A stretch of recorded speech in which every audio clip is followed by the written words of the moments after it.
की ध्यानासन प्रतिमा।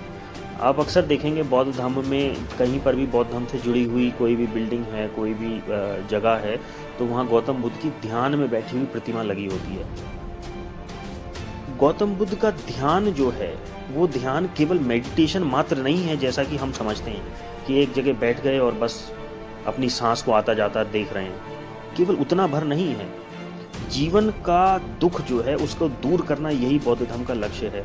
और उसके लिए आप एक जगह बैठेंगे और सांस को ऊपर नीचे आते जाते ध्यान देंगे, इससे आपको शांति तो मिलेगी, किंतु जीवन में अन्य प्रकार के भी कई दुख होते हैं। जो दुख पैसों की वजह से, वो पैसों से ही उसका समाधान होता है। जो दुख सम्मान की वजह से, वो उसका समाधान दुख सम्मान से ही होता है। तो ध्यान का मतलब है अपने आसपास की सभी तरह की घटनाओं पर ध्यान देना।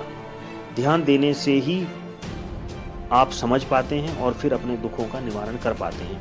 उदाहरण के लिए, अगर आप अपने स्कूल में ध्यान देंगे, कॉलेज में ध्यान देंगे, तो अच्छे अंकों से पास होंगे, आपको ज्ञान प्राप्त होगा, तो आपके जीवन में सुख आएगा। उदाहरण के लिए, आप धंधे या नौकरी में ध्यान से काम करेंगे तो आपको लाभ होगा, सुख सुविधाएं बढ़ेंगी। तो ध्यान का मतलब केवल मेडिटेशन नहीं है। ध्यान का मतलब चहुं ओर चौतरफा जागरूकता, बुद्धत्व है ध्यान।